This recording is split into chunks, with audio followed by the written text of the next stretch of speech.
नमस्कार फ्रेंड, आपका स्वागत है स्टडी कॉर्नर में। और आपके समक्ष जो जीके है वो बजट एवं वैट के लिए है। इसे ट्रिक तो नहीं कहूँगा, लेकिन ये बहुत ही इंपॉर्टेंट एग्ज़ाम के लिए, तो इसे हम लोग इग्नोर नहीं कर सकते हैं। आपको ये पूरी की पूरी वीडियो देखनी चाहिए। और इसको मैंने इंटरेस्टिंग बनाने की कोशिश की है, शायद आपको बहुत पसंद आए। और यहाँ आप देख सकते हैं, मैंने टोटल जो बजट है वो टॉपिक मैंने छः पार्ट में बांट दिया है।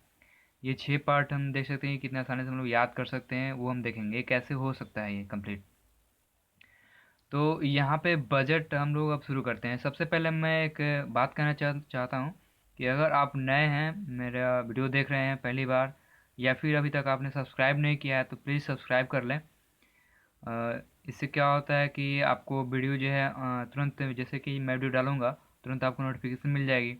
और अगर आप सब्सक्राइब नहीं करते हैं तो मेरे वीडियो जो है आपको कुछ वीडियो मिल जाएंगे, कुछ वीडियो नहीं मिलते हैं, ऐसा होता है। तो आप प्लीज़ सब्सक्राइब कर लें और वीडियो अंत तक देखें, और अच्छा लगे तो प्लीज़ लाइक करना ना भूलें।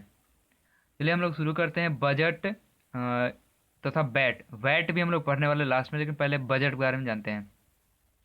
सबसे पहला बजट। बजट जो है सब जो है बगीटी वर्ड से आया है। बगीटी, यहाँ पे देख सकते हैं BOUGETTE, बगीटी वर्ड से आया है। ठीक है, जो कि फ्रेंच वर्ड है, और इसका मतलब होता है चमड़े का थैला। ठीक है, और इसी बगीटी से बजट आया है, बजटी बजट। क्लियर। बगीटी फ्रेंच वर्ड है और इसका मतलब होता है चमड़े का थैला, और ये इसी से आया है, आपका बजट वर्ड आया है। तो फ्रेंच से शुरू होता है। तो बात करते हैं आप कि सबसे पहला यानी 1803 में ये जो बजट शब्द है, इसका प्रयोग फ्रांस में आय व्यय यानी लेखा जोखा के रूप में किया जाता था। तो बजट का मतलब ये उतना आप समझ सकते हैं कि आय व्यय के लिए। तो ये 1803 में फ्रांस में सबसे पहले इस शब्द का प्रयोग किया जाता था। अब ये 1803 कैसे याद रहेगा, आप इसे देख सकते हैं। 1803 से मैंने एक बैग बना दिया, देखिए ये जीरो, इसी में ये 3 है, इसी में ये 8 लग रहा है, और नीचे 1 है। 1803 मन में फिगर बहुत जल्दी जो है कैच करता है, तो आप फिगर आप जरूर इसको ध्यान रखेंगे। बजट का प्रारंभ जो है, जो इस ये बजट जो है शब्द की बात कर रहा हूँ, ये बजट जो है, बजट का प्रारंभ जो है इंग्लैंड से माना जाता है। यानी अब बजट जो है, जो हम लोग अभी भारत में बात करने वाले जो पढ़ रहे हैं एक्चुअली टॉपिक, इसका शुरुआत जो है इंग्लैंड में माना जाता है। ओके, तो ये पहला टॉपिक जो है बजट के बारे में, वो हम लोगों ने कंप्लीट कर लिया। इसमें हम लोग क्या क्या पढ़े, इसको ढक लेते हैं, आप देख एक बार क्लियर करते हैं। सबसे पहले हमने बजट के बारे में बताया कि बगीटी वर्ड से आया है। बगीटी वर्ड फ्रेंच वर्ड है और इसका मतलब होता है चमड़े का थैला। और इसमें मैंने पढ़ा कि 1803 में सबसे पहले इस वर्ड का, जो बजट वर्ड है, इसका उपयोग जो है फ्रांस में लेखा जोखा आय व्यय के लिए किया जाता था 1803 में। ठीक ना।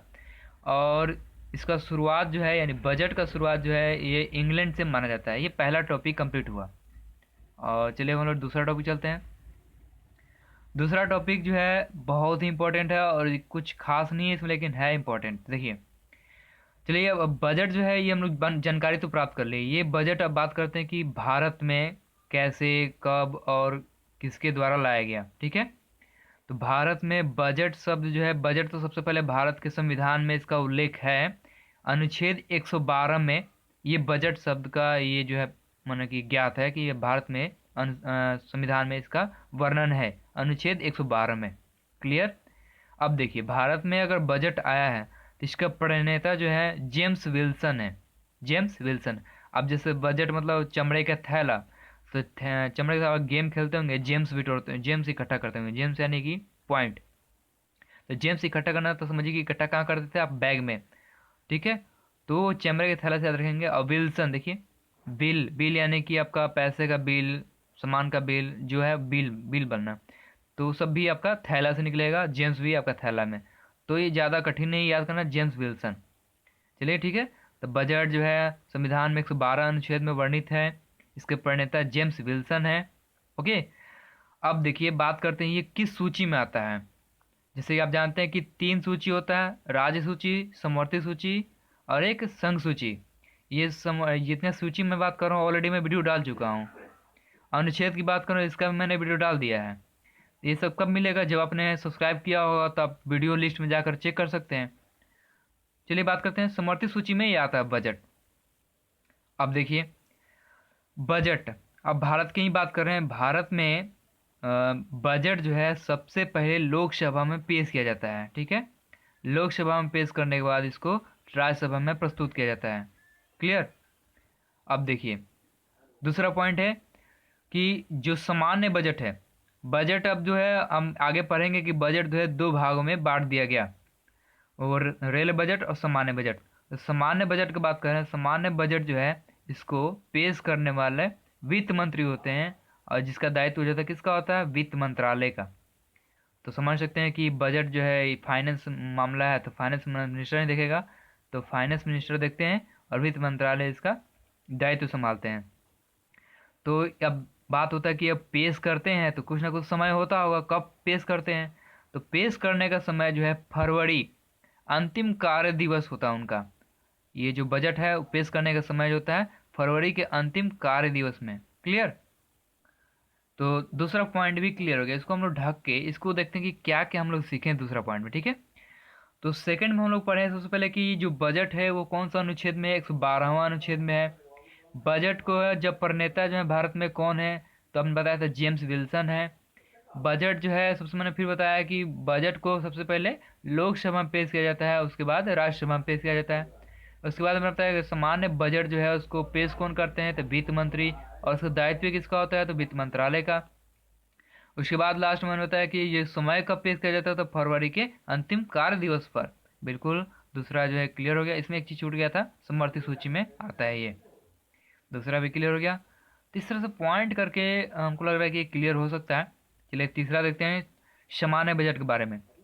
सामान्य बजट में 109 मांगे होती हैं। देखिए सामान्य, सामान्य, तो सामान्य से ही आपका 9 आ जा रहा है, तो 109 बजट, ठीक है। सामान्य 9 बजट, 109 बजट, जिसमें से 103 बजट जो है लोक व्यय के लिए, यानी हमारे हित में है। लोक यानी कि जनता, जनता के व्यय में है। और बाकी 6 मांगे जो है सुरक्षा को लेकर के है, सुरक्षा व्यय पर है। 109 मांग, सामान्य 9, तो 109 मांग, 103 लोक व्यय, 6 सुरक्षा व्यय पर। अब बात करते हैं आगे। भारत का वित्तीय वर्ष जो है 1 अप्रैल से शुरू होता है, ये जो है वित्त मंत्री पेश करते हैं। और आपका वित्तीय वर्ष यानी फाइनेंस ईयर जो शुरू होता है 1 अप्रैल से शुरू होता है। तो हम लोग पास पूरे 3 पॉइंट होंगे, हो गए। तो एक काम किया जाए कि शुरू से अंत तक देखा जाए कि क्या क्या हम लोग बोल सकते हैं, ठीक है। इसको हमने ढक दिया। सबसे पहले हम बात करते हैं जहाँ तक हम लोग कर सकते हैं, इसको यहाँ ही तक ले जाते हैं ताकि मुझे भी ना देखे और आप भी ना देख पाए, आप बस देखते हैं कि याद आता है कि नहीं, ठीक है। बजट, बजट जो है फ्रेंच वर्ड है, बगीटी से आया है। बगीटी मतलब होता है कि चमड़े का थैला। और जो ये जो है बजट सबसे पहले फ्रांस में इसका आय व्यय से माना जाता था कि यहीं पे यूज हुआ था वर्ड का, 1803 की बात है। और बात करता हूँ कि इसका जो है शुरुआत जो है बजट का शुरुआत जो है इंग्लैंड से माना जाता है। भारत में बात करते हैं तो भारत में बजट 112वां अनुच्छेद में वर्णित है। और बजट जो है वो आपका जेम्स विल्सन इसके प्रणेता हैं। और आपकी बात करते हैं ये किस सूची में आता है, तो समवर्ती सूची में आता है। और फिर इसमें और कुछ जो है आगे बढ़ते हैं तो इसमें पता चलता है कि सबसे पहले बजट जो है लोकसभा में आता है, उसके बाद राज्यसभा में आता है, बिल्कुल सही। फिर सामान्य बजट जो है पेश करने वाला जो वित्त मंत्री होते हैं, दायित्व जो होता है वित्त मंत्रालय का होता है। और समय कब का होता है पेश करने का, तो फरवरी के अंतिम कार्य महीने में, कार्य दिवस में। और तीसरा तीसरा पॉइंट जो है ये सामान्य बजट जो है 109 मांगे हैं इसमें, जिसमें 103 मांग जो लोक व्यय पे है और 6 मांगे जो है आपका सुरक्षा व्यय पे है। और भारत का वित्तीय वर्ष 1 अप्रैल से शुरू होता है। चौथा पॉइंट देखते हैं। चौथा पॉइंट थोड़ा सा टूटने वाली बात है कि बजट जो है 1924 से 25 के बीच में अकवर्थ समिति, अकवर्थ कमेटी के सिफारिश पे इसको 2 भाग में बांट दिया गया। देखिए ध्यान से, यहाँ पे 2 भाग में बांट दिया गया। तो एक सामान्य बजट बना और एक रेल बजट बना। तो सामान्य बजट तो मैंने बता दिया कि वो वित्त मंत्री पेश करते हैं। तो फिर बात होता है कि रेल बजट आखिर कौन पेश करते हैं, तो रेल मंत्री पेश करते हैं। और रेल बजट में कितने मांगे हैं, तो 23 मांगे हैं। तो आपको याद क्या करना है, 23, 24, 25, 23, 24, 25, ये 3 बातें बोलनी है, आपको क्लियर हो जाएगा। तो 23, 24, 25, 23 यानी 23 रेलवे मांग और 24, 25 में 1924-25 में आपका बंटवारा हो गया था। बजट सामान्य बजट और रेलवे बजट में अलग हो गया। मांग की बात करते हैं तो रेलवे बजट में 23 मांग है, और सामान्य बजट में 109 मांगे है, जिसमें 106 जो है लोक व्यय पे और 103 जो है लोक व्यय पे और 6 जो है सुरक्षा व्यय पे है। पांचवे चलते हैं। पांचवा पॉइंट में ये जो है कब किसने कितना बार पहली बार ये सब बात है, ठीक है। तो इसका पांचवा पॉइंट जो है ध्यान देख लीजिएगा यहाँ पे कि आज़ादी के समय, गणतंत्र के समय, ये दो चीज़ बहुत इंपॉर्टेंट है, ध्यान दीजिएगा।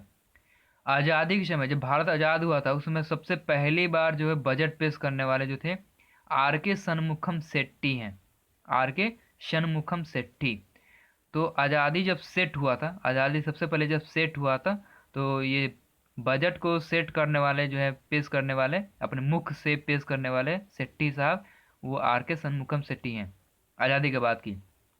और कब पेश किया था? तो 1947 में तो आज़ाद भारत हुआ ही था। डेट आपका कब है?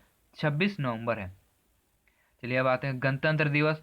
गणतंत्र तो जानते हैं कि कब गणतंत्र होता है ना, 1950 पर, 1950 में।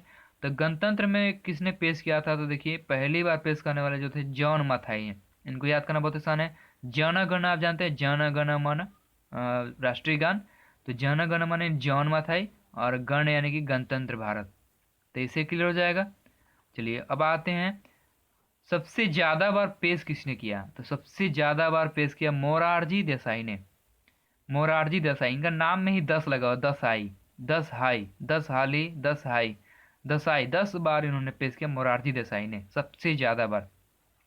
इनके बाद सेकंड नंबर पे जो नंबर आता है कि उसके बाद सबसे ज्यादा किसने पेश किया, तो नाम आता है पी चिदम्बरम का। उन्होंने 8 बार पेश किया था बजट को। तो बिल्कुल वहाँ पीछे जो 5 पॉइंट क्लियर हो गया, 5 पॉइंट में कोई डाउट नहीं है। और छठा पॉइंट देखा जाए, छठा पॉइंट में कुछ क्वेश्चन है, जैसे कि आता है बजटीय घाटा क्या है, शून्य आधारित बजट क्या है, ये सब पूछा जा सकता है। आपका ऑप्शन भी कुछ ऐसा ही रहता है। तो बता दें बजटीय घाटा, घाटा मतलब क्या होता है, यहाँ समझिए कि खर्च में से कुल प्राप्ति घटा रहे हैं। अगर कुल प्राप्ति में से खर्च घटाते तो घाटा तो नहीं होता ना।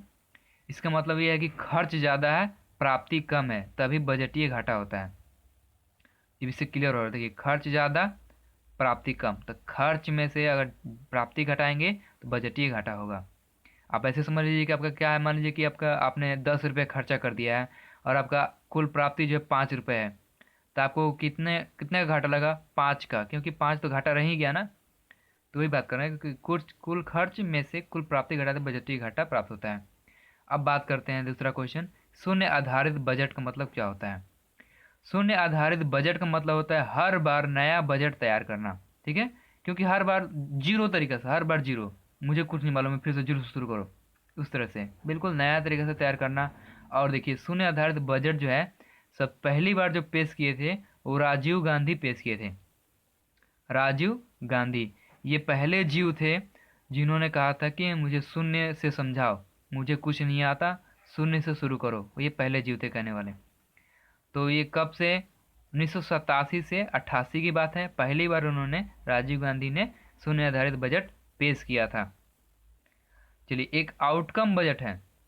आउटकम बजट बता दें कि सबसे पहली बार आउटकम बजट जो है पी चिदम्बरम ने पेश किया था। और पी चिदम्बरम बहुत आसान से P425, P425 और P45 2005, इनका आसान से डेट भी हो गया क्लियर। तो पी चिदम्बरम ने पहली बार आउटकम बजट पेश किया था। चलिए अब है बजट के पहले कुछ पॉइंट, बहुत इंपॉर्टेंट पॉइंट है ये, कि जो आर्थिक समीक्षा होती है वो सिर्फ लोकसभा में होती है, राज्यसभा में नहीं होती है। जैसे कि बजट में क्या क्या इकोनॉमिकल ये होना चाहिए, इशू होना चाहिए, वो सभी बातें सिर्फ और सिर्फ लोकसभा में होती है, राज्यसभा में नहीं होती है। पेश करने वाली बात है तो पेश करने में लोकसभा में भी होती है, पहले लोकसभा में उसके बाद राज्यसभा में। लेकिन आर्थिक समीक्षा सिर्फ और सिर्फ लोकसभा में होता है, राज्यसभा में नहीं होता है। तो बजट क्लियर हो गया, पूरा बजट खत्म हो गया। इसके बाद वैट है। तो बजट में कुछ पॉइंट है, 3 पॉइंट अभी 2017 का लेटेस्ट, ये जानना बहुत ही जरूरी है। और वो बात क्या है बता दूं कि रेल बजट जो है, मैंने बताया था कि अकवर्थ नियम से अलग हो गया था। तो बता दें कि रेल बजट को अब सामान्य बजट में मिला दिया गया है, ठीक है। और एक चीज़ और बताया था कि रेल बजट जो है, मैंने कि बजट जो है हमेशा फरवरी के अंतिम कार्य दिवस को मैंने पेश किया जाता है। तो इस साल जो है 1 फरवरी को पेश किया गया, सबसे अजूबा थोड़ा सा है, तो इंटरेस्टिंग है। तो ये सब पॉइंट टू बी नोटेड है, तो ध्यान दीजिएगा कि रेल बजट को अब सामान्य बजट में मिक्स कर दिया गया है। इस बार रेल बजट, इस बार सॉरी बजट जो है 1 फरवरी को अरुण जेटली ने पेश किया। और बता दो कि इस साल बजट का एजेंडा क्या है। तो इस साल बजट का एजेंडा जो है TEC टेक है, और इसका मतलब होता है transform energies and clean India. Transform energies and clean India, ये टेक TEC इस साल का एजेंडा है। तो ये 3 पॉइंट मैंने बता दिया, बहुत इंपॉर्टेंट था। चलिए अब बात करते हैं अब वैट की। ठीक है, ये वैट छोटा सा टॉपिक है, इतना ही है। और ये देखने के बाद हम लोग का वीडियो जो है, मतलब कि जो हम लोग का बहुत इंपॉर्टेंट पॉइंट जो है हम लोग ने देख लिया। एग्जाम में इसमें से कुछ ना कुछ रहता ही रहता है, तो आपको बेनिफिट होना ही होगा। चलिए वैट की बात करते हैं। वैट वैट जो है सबसे पहले बता दूं कि ये कैसा टैक्स है। तो ये अप्रत्यक्ष यानी इनडायरेक्ट टैक्स है। हाँ, एक चीज़ और बता, डायरेक्ट इनडायरेक्ट टैक्स के भी मैंने वीडियो डाल दी है, आप देख लेंगे उसमें। पहले आप पहली बार देख रहे होंगे तो आप प्लीज़ देख लें, बहुत ही फनी तरीके से मैंने बताया है उसमें डायरेक्ट इनडायरेक्ट टैक्स। जो आज तक आपने ऐसा रूल तो नहीं देखा होगा। अब तक आपने जो भी ट्रिक देखा होगा यही देखा होगा, एक्सक्यूज मी, wipro.com ऐसे करके। लेकिन मेरे एक बार ट्रिक देखिए, मेरे कुल 20 से 30 से लिस्ट हैं। एक बार आप देख लेंगे परमानेंट याद हो जाएगा, मुझे पूरा विश्वास है, क्योंकि बहुत ही फनी तरीका से मैंने टैक्स का वीडियो अपलोड किया हुआ है। तो वैट की बात करता हूँ, ये इनडायरेक्ट टैक्स है। 1976 में वैट जो है लक्ष्मी झा द्वारा गठित समिति में इसको लाया गया है, ध्यान दीजिएगा। 1976, ठीक है, 1976 में वैट को। चलिए अब बताइए, देखिए 76 कैसे याद होगा। तब देखिए बात करते हैं, अगर बच्चा को बताया जाए बेटा वैट का स्पेलिंग क्या होता है, तो बोलेगा BAT। तो आप बोलोगे नहीं नहीं VAT होता है, तो बोले छी, आपको नहीं आता बैट का स्पेलिंग, BAT होता है। तो छी छी बोलेगा, यानी कि 76, याद रखिएगा इसको। लक्ष्मी झा द्वारा इसको गठित किया। टैक्स की बात है ना, टैक्स यानी पैसा, पैसा कहाँ से है, लक्ष्मी। लक्ष्मी झा द्वारा गठित समिति द्वारा वैट का गठन किया गया। तो आसान है। अब चलिए वैट, थोड़ा सा पॉइंट टू बी नोटेड कुछ है यहाँ पे, पॉइंट देख लीजिए। वैट का संबंध जो है बिक्री कर से है, ठीक है, व्यापार शुल्क से, व्यापार कर से है वैट का संबंध। इसका मतलब होता है वैल्यू एडेड टैक्स, याद रखेंगे, मूल्य वर्धित कर। वैल्यू एडेड टैक्स का संबंध बिक्री कर से है, यह इनडायरेक्ट टैक्स है। इसका ट्रिक आप बताएंगे, उसमें बताता हूँ कि इसमें मैंने बताया था कि BAT लिखा जाता है, जबकि ये VAT लिखा हुआ है, सही वर्ड नहीं है, इसलिए अप्रत्यक्ष कर मैंने ऐसे बोला था उसमें। चलिए VAT वैट लागू करने वाला पहला देश जो है फ्रांस है। देखिए बजट भी माना जाता है कि सबसे पहले 1803 में बजट जो है फ्रांस में पेश में माना जाता है फ्रांस में। वैट भी आपका फ्रांस में शुरू है 1954 में। 1954 थोड़ा सा फेमस है, बता दो 1954 में ही भारत रत्न देना शुरू किया गया था। तो 1954 याद रखेंगे, बहुत ही सिंपल सा याद रखना है, फ्रांस में शुरू हुआ सबसे पहले वैट। और 2 पॉइंट लास्ट कि वैट भारत में 1 अप्रैल 2005 से जारी है। 1954 में कहाँ शुरू किया गया, फ्रांस में। भारत में कब से, 1 अप्रैल 2005 से। 1 अप्रैल जो है भारत में फाइनेंस ईयर माना जाता है, इसलिए 1 अप्रैल 2005 से भारत में वैट चालू किया गया। अब लास्ट पॉइंट कि भारत में वैट जो है सबसे पहला जो है हरियाणा राज्य में लागू किया गया, ठीक है। भारत में पहला राज्य जो वैट, जहाँ पे वैट लागू किया गया वो हरियाणा। और एक चीज़ छूट गया पॉइंट कि अंतिम राज्य कौन सा है, तो उत्तर प्रदेश है। वैट लागू करने वाला अंतिम राज्य उत्तर प्रदेश और पहला राज्य हरियाणा। और इस तरह से हम लोग का पूरा जो है बजट और वैट, ये टॉपिक हम लोग का क्लियर होते हुए। तो अगर आपको अच्छा लगा होगा तो प्लीज़ सब्सक्राइब कर लें, और अगर नहीं किए हैं तो और प्लीज़ आप लाइक कर दें। हम लोग नेक्स्ट वीडियो में मिलेंगे फिर से, तब तक के लिए अलविदा। अगर कुछ प्रॉब्लम है तो आप प्लीज़ कमेंट में